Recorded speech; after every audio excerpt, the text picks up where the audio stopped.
नमस्कारम। अद्य वयम संस्कृत भाषायां कारकाणाम अभ्यास प्रश्नान हलम करिष्यामः। आज हम संस्कृत भाषा की जो कारक से संबंधित अभ्यास प्रश्न है उनको हल करेंगे।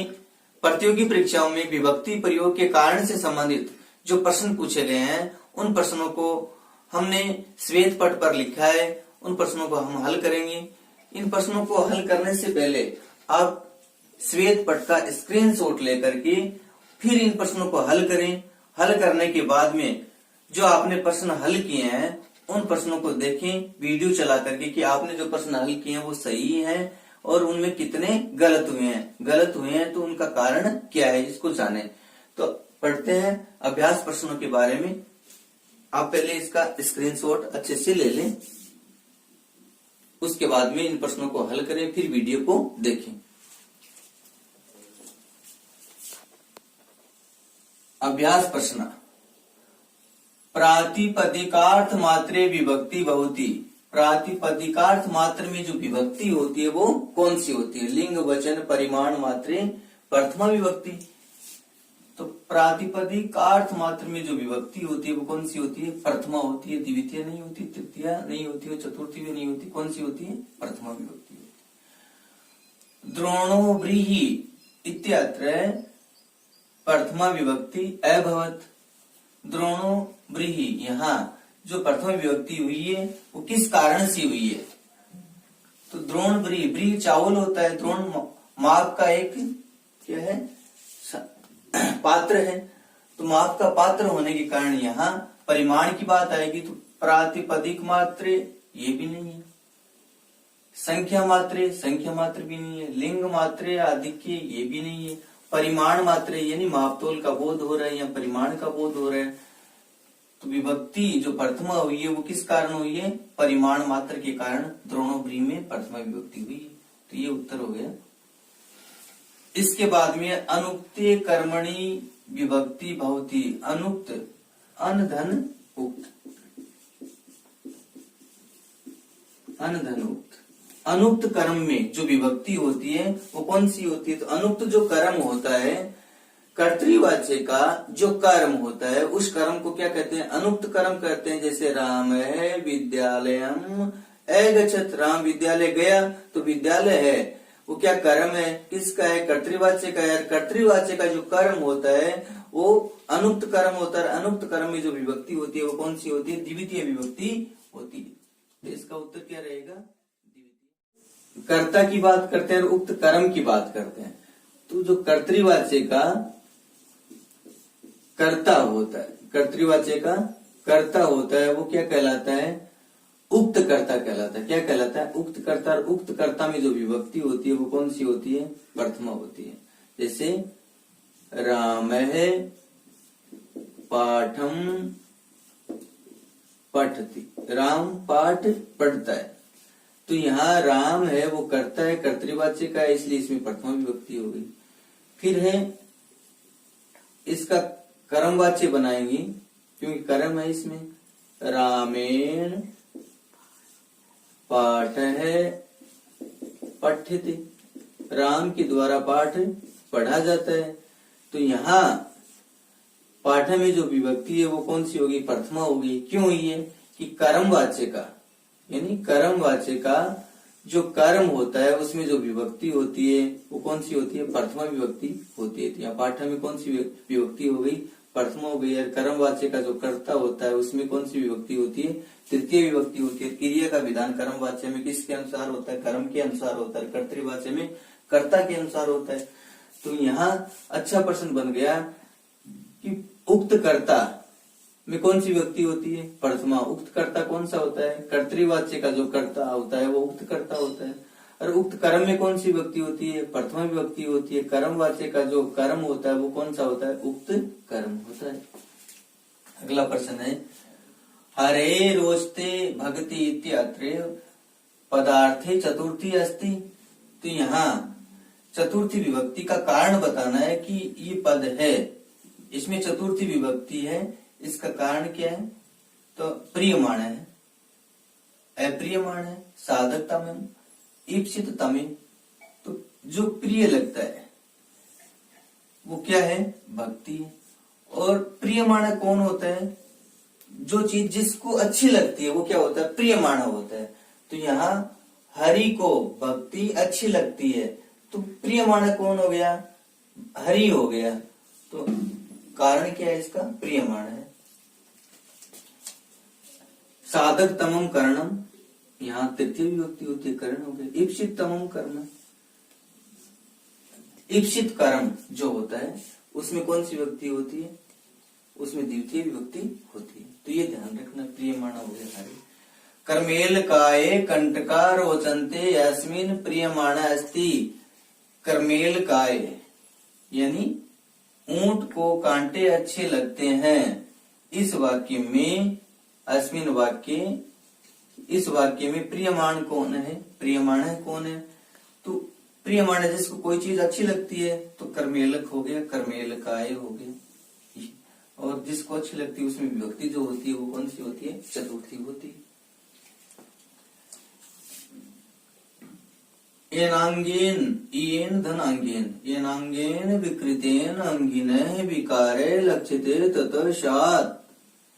यानी जिस अंग के द्वारा विकृत अंग में जो अंगिन विकार है, जो अंगी है उसमें जो विकार लक्षित होता है, वहां जो विभक्ति होती है कौन सी विभक्ति होती है, तृतीय विभक्ति होती है। अच्छा प्रश्न है।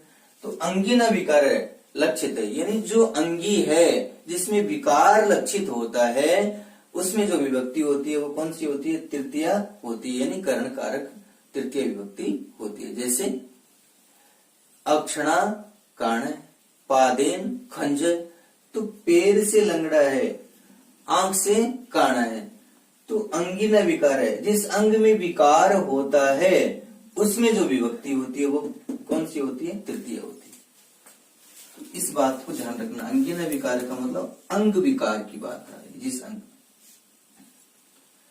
नमस्ते अस्मिन् पदे विभक्ति अस्ति। नमस्ते, अच्छा प्रश्न है ये।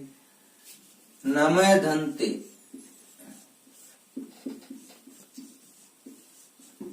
नमः की योग में जो विभक्ति होती है वो कौन सी होती है, चतुर्थी होती है। यहाँ ते में विभक्ति कौन सी है, चतुर्थी विभक्ति है। क्यों हुई है, नमः की योग में हुई है, नमस्ते शब्द है ये, देखिए अच्छा शब्द है। युष्मत् शब्द की चतुर्थी विभक्ति एक वचन। भय अर्थानाम भय हेतु कारक स्यात्।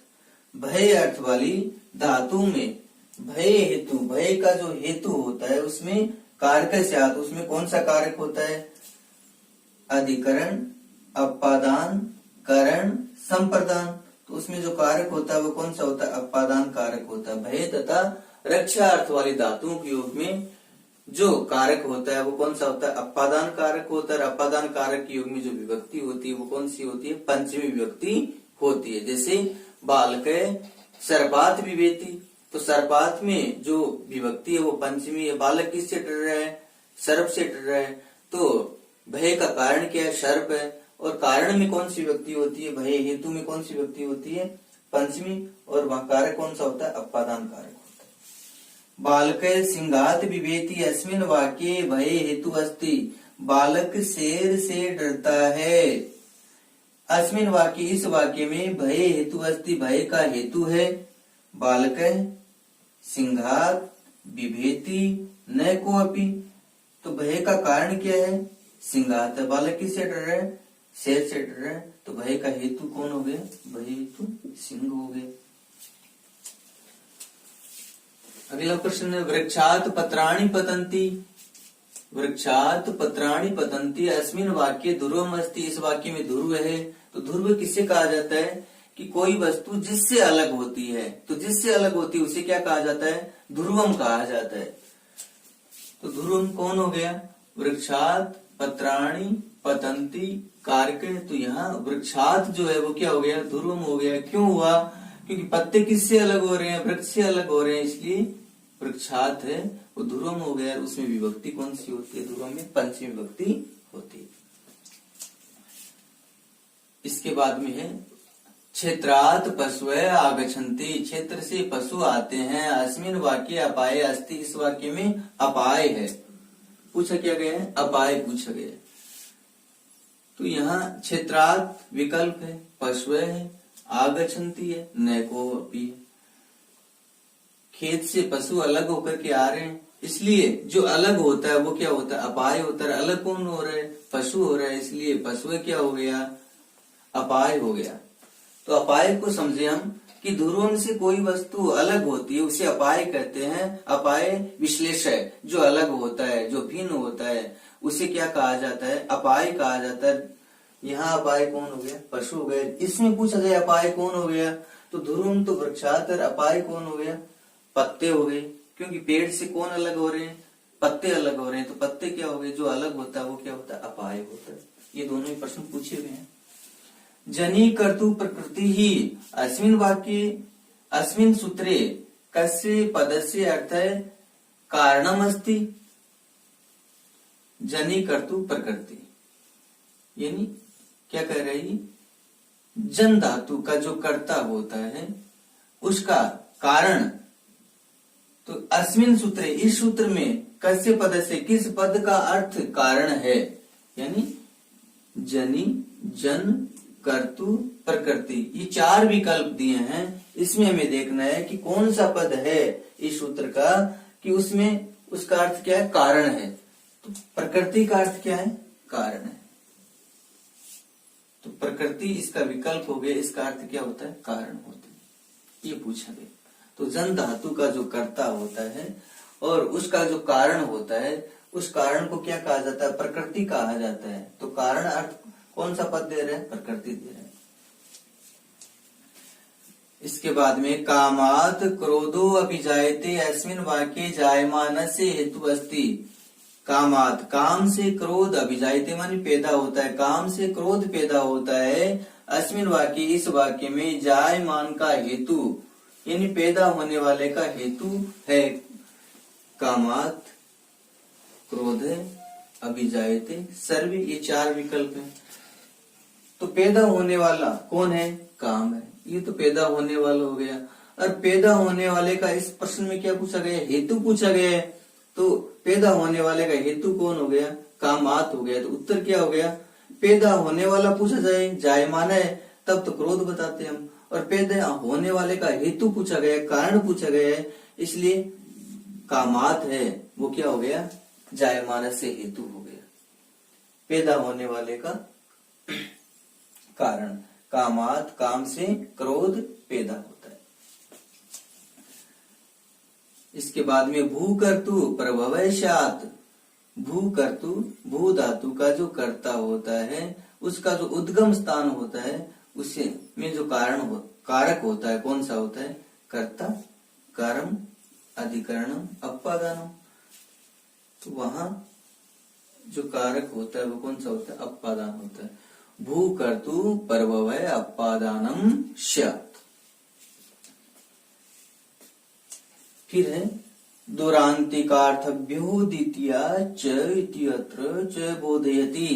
दूर धन अंतिका, समीप हो गया। दूर धन अंतिक अर्थभ्यो, दूर और समीपवाची अर्थ वाले शब्दों में जो विभक्ति होती है द्वितीया, यहाँ च और बताया गया है, च इति अत्र च बोधयति। च किसका बोध कराता है, यानी द्वितीय विभक्ति के साथ साथ जो च है वो किस विभक्ति का बोध करा रहा है, ये बात पूछी गई है इस प्रश्न में। तो यहाँ द्वितीय के साथ में तृतीय, षष्ठी, षष्ठी का नहीं होता, तृतीय का तो होता है। तो ये अशुद्ध हो गया। तृतीय होती है, सही है, लेकिन सप्तमी नहीं होती है। तृतीय होती है और पंचमी भी होती है, तो ये शुद्ध हो गया 3 नंबर विकल्प। ये द्वितीय है, तो द्वितीय का तो बोध होता है, ये तो बता ही दिया प्रश्न में। तो तृतीय, पंचमी, च किसका बोध करा रहा है, द्वितीय के साथ तृतीय और पंचमी विभक्ति का बोध करा रहा है। तो उत्तर क्या हो गया, तृतीय और पंचमी। अच्छा प्रश्न है। हिरण्यस्य कंकणम अस्मिन् वाक्ये भावः अस्ति। सोने का कंगन अस्मिन् वाक्ये, इस वाक्य में भाव है, यानी संबंध है। स्वस्वामी भाव, स्वस्वामी भाव नहीं है। स्वस्वामी भाव तो कहाँ होता, जैसे राज्य पुत्र है वहां होता। अवयव अवयवी भाव भी नहीं है यहाँ। अवयव अवयवी भाव तो जैसे वृक्षस्य पत्रम, वृक्षस्य पत्राणि तब होता, तो वो भी नहीं है। जन्य जन का भाव है, ये भी नहीं है। जन्य जनक भाव कब होता, पिता और पुत्र का या पैदा होने का वाले का भाव, जैसे जनकस्य पुत्र तब होता, तो ये भी नहीं है। प्रकृति विकृति भाव ये है, यानी सोने से क्या बन रहा है, कंगन बन रहा है, तो यहाँ जो भाव है वो कौन सा हो गया, प्रकृति विकृति भाव हो गया। अग्ने स्वाहा अस्मिन वाक्ये कारक अस्ति, तो इस वाक्य में कारक है अग्ने स्वाहा में, कर्ता, अधिकरण, संप्रदान, अपादान। तो यहाँ स्वाहा के योग में जो विभक्ति होती है वो चतुर्थी होती है, चतुर्थी विभक्ति के योग में जो कारक होता है वो कौन सा होता है, संप्रदान कारक होता है।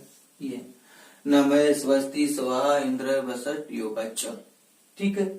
तो इनकी योग में जो विभक्ति होती है वो कौन सी होती है, चतुर्थी, चतुर्थी होती है, वह संप्रदान कारक होता है। अग्नि में चतुर्थी विभक्ति स्वाहा के योग में। गच्छताम धावन शीघ्र है, इदम वाक्ये कस्य सूत्र से बोधयति। गच्छताम दौड़ने वालों में, गच्छताम चलने वालों में, धावन दौड़ने वाला, शीघ्र तेज है, तो चलने वालों में दौड़ने वाला तेज है। इस वाक्य में कस्य सूत्र से बोधयति, ये वाक्य किस सूत्र का बोध कराता है। तो यहाँ अच्छा प्रश्न है कि यहाँ चलने वाले हैं वो समूह है, उसमें से क्या है, धावन दौड़ने वाला है वो तेज है, तो अलग किया जा रहा है। जब समुदाय में से किसी एक को अलग किया जाता है तो वहां जो सूत्र कार्य करता है वो कौन सा करता है, यस्य भावेन भाव लक्षणम, ये तो नहीं करता है।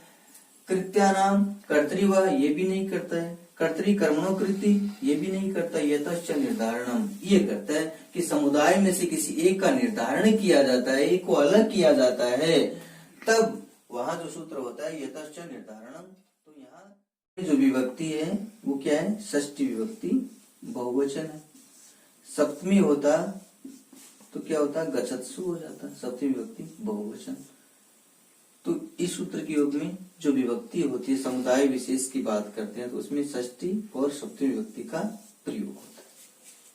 इसके बाद में अगला प्रश्न है, रामे वनम गते दशरथ प्राणान अत्यजत। राम के वन में जाने पर दशरथ ने प्राणों को त्याग दिया। रेखांकित पदे विभक्ति अस्ति, रेखांकित पद में विभक्ति है।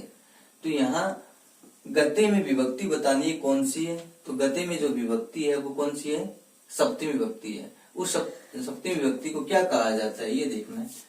सती सप्तमी, भाव सप्तमी, आधार सप्तमी, एक द्वितीय च सत्यम, एक और दो सत्य है। तो यहाँ जो कहा जाता है वो क्या कहा जाता है, सती सप्तमी और भाव सप्तमी दोनों ही कहा जाता है। तो ये शुद्ध हो गया इसका। यह प्रश्न बहुत अच्छा बनता है। रामे वनम गते दशरथ प्राणान अत्यजत। देखिए आप कि जब एक क्रिया होने के बाद में जब दूसरी क्रिया घटित होती है तो पहली क्रिया में जो विभक्ति होती है वो कौन सी होती है, सप्तमी विभक्ति होती है। तो पहली क्रिया राम के वन में जाने पर दशरथ ने क्या किया, प्राणों को त्यागा। तो पहली क्रिया कौन सी हो गई, वन में जाने पर। तो यहाँ जो विभक्ति है वो सप्तमी है, उसे क्या कहा जाता है, सती सप्तमी और भाव सप्तमी कहा जाता है। अगला प्रश्न है, सीता गीतया समम आपणम अगच्छत। सीता गीता के साथ बाजार गई।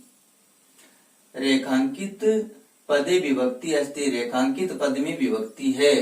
तो गीतया में विभक्ति कौन सी हो गई, स साकम सार्धम समम की योग में जो विभक्ति होती है वो कौन सी होती है, तृतीय विभक्ति होती है। स युक्ति अप्रदाने की बात करते हैं तो यहाँ तृतीय विभक्ति होती है। फिर है कृष्ण है मातृ साधु अस्मिन वाक्ये विभक्ति प्रयोग से कारणम किम अस्ति। कृष्ण माता के लिए साधु है, तो यहाँ विभक्ति प्रयोग का जो कारण है ना वो कौन सा है, यानी मातृ है। कृष्ण माता के लिए क्या है, साधु है। तो इसमें जो सप्तमी विभक्ति मातृ में हुई है, यहाँ कारण क्या है, कृष्ण है नहीं है, मातृ है, साधु है नैको अपि। तो साधु है, साधु असाधु, साधु तथा असाधु के योग में यह वार्तिक है। साधु तथा असाधु शब्द का प्रयोग कहीं भी प्रयुक्त होता है तब वहां कौन सी विभक्ति होती है? सप्तमी विभक्ति होती है। तो साधु के योग में कारण क्या है? साधु के योग में मात्र में जो विभक्ति हुई है कौन सी होगी? सप्तमी होगी। व्याकरणे इच्छा अस्ति, व्याकरण में इच्छा है। अस्मिन वाक्य आधार अस्ति, इस वाक्य में आधार है। व्याकरण में जो आधार है अधिकरण कारक है, सप्तमी विभक्ति है। तो अस्मिन वाक्य आधार अस्ति, इस वाक्य में आधार कौन सा है? तो आधार के हमने 3 भेद पढ़े हैं। औपश्लेषिक का आधार है, वैश्विक का आधार है, अभिव्यापक आधार है, सर्वे। तो औपश्लेषिक आधार तो कुछ समय के लिए होता है जुड़ाव, और फिर वो क्या है?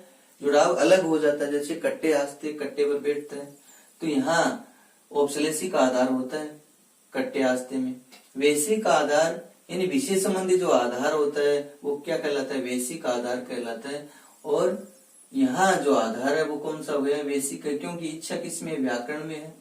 मोक्षे इच्छा अस्ति, मोक्ष में इच्छा है, तो ये आधार कौन सा हो गया? वैश्विक का आधार हो गया। सही है, इसका उत्तर ये हो गया। अभिव्यापक का आधार जो चीज उसमें विद्यमान है, यानी जो आधेय है वो किस में विद्यमान होता है? आधार में विद्यमान होता है, उसे क्या कहा जाता है? अभिव्यापक आधार कहा जाता है। जैसे तिलेषु तेलम अस्ति, तिल में तेल है, तो वो कौन सा हो गया? अभिव्यापक आधार होता है। तो यहाँ वैश्विक आधार, ये उत्तर है। स गुरु अदिति, अस्मिन वाक्य आख्याता अस्ति, वह गुरु से अदिति अध्ययन करता है, पढ़ता है। तो इस वाक्य में आख्याता अस्ति, आख्याता कौन है? तो आख्याता है जो ज्ञान देने वाला होता है, जो कहने वाला होता है, जो विद्या को देने वाला होता है, विद्या का दाता होता है, उसे आख्याता कहा जाता है। तो स ये तो ग्रहण करने वाला हो गया, गुरु ये दाता हो गया, आदित्य अध्ययन करना, नए को कोई नहीं, तो गुरु कौन हो गया? आख्याता हो गया। कृत्य शब्द से योगी विभक्ति अस्ति, अगला प्रश्न है। कृत्य शब्द के योग में विभक्ति होती है, तो कृत्य के योग में विभक्ति कौन सी होती है? द्वितीय, तृतीय, चतुर्थी, षष्ठी। षष्ठी विभक्ति होती है। बालकस्य कृते, बालक के लिए, तो यहाँ जो विभक्ति हुई है कृत्य के योग में कौन सी विभक्ति होती है? षष्ठी होती है। इस बार 10वीं कक्षा में एक ही जो विभक्ति है वो कौन सी? उपपद विभक्ति है। यानी विभक्ति प्रयोग के कारण में 10वीं क्लास की बात करते हैं संस्कृत भाषा की, तो उपपद विभक्ति की प्रश्न आएंगे। उपपद विभक्त्या उदाहरणम अस्ति, उपपद विभक्ति का उदाहरण है। राम क्षेत्रम गच्छति, राम खेत जाता है। मया पठ्यते, मेरे द्वारा पढ़ा जाता है। गामय पये दोग्धि, गाय से दूध दोहता है। गृहम परितः वृक्षा सन्ति, घर के चारों ओर वृक्ष हैं। तो उपपद विभक्ति किसे कहा जाता है ये हमें समझना है। रीट का ये महत्वपूर्ण प्रश्न भी हो सकता है, क्योंकि इस बार 10वीं कक्षा में मात्र उपपद विभक्ति है। तो उपपद उसे कहा जाता है कि किसी शब्द के योग में जब कोई विभक्ति प्रयुक्त होती है तो उसे क्या कहा जाता है? उपपद विभक्ति कहा जाता है। और इस 4 विकल्पों में जो 4 विकल्प है उनमें से एक ही विभक्ति ऐसी है कि किसी पद के कारण हुई है, वो कौन सी है? परितः। परितः है, उसके योग में कौन सी विभक्ति होगी? गृहम परितः वृक्षा सन्ति, तो घर के चारों ओर, यहाँ जो द्वितीय विभक्ति है क्यों है? परितः की होगी, घर के चारों ओर वृक्ष है। तो अभितः, परितः, समया, निक्षा, हा, प्रतियोगी, द्वितीय, इन सभी के योग में कौन सी विभक्ति होती है? द्वितीय होती है, इन पदों के योग में। इसलिए उस विभक्ति को क्या कहा जाता है? उपपद विभक्ति कहा जाता है। और शेष में कोई है ही नहीं। यहाँ कारक है, राम क्षेत्रम गच्छति, तो कर्म कारक हो गया, खेत को जाता है, गत्यर्थक धातु योगी। मया पठ्यते, यहाँ मेरे द्वारा पढ़ा जाता है, कौन सा हो गया? भाववाच्य हो गया। ग्रामम पये दोग्धि, गाय से, गाम पये दोग्धि, गाय से दूध दुहता है, तो दु है धातु के योग में जो विभक्ति होती है वो कौन सी होती है? द्वितीय विभक्ति होती है। 2 कर्म होते हैं इसमें, ठीक है। तो ये क्या है? द्विकर्मक धातु है, दु है धातु के योग में। तो आज हमने जो अभ्यास प्रश्न पढ़े हैं वो प्रतियोगी परीक्षा से संबंध रखने वाले प्रश्न, महत्वपूर्ण प्रश्न है और उनको हमने हल किया। अगर किसी प्रकार का हमें ऐसा महसूस होता है कि कोई मानवीय भूल हुई है तो उसमें हम सुधार कर सकते हैं। आप हमें कॉल करके पूछ सकते हैं या ट्वीट करके पूछ सकते हैं कि इसमें इस विभक्ति का कारण आपने जो बताया वो क्या है, अशुद्ध है। तो शेष परिचर्चा आगे वाली वीडियो में करेंगे। धन्यवाद। सत्यमेव जयते।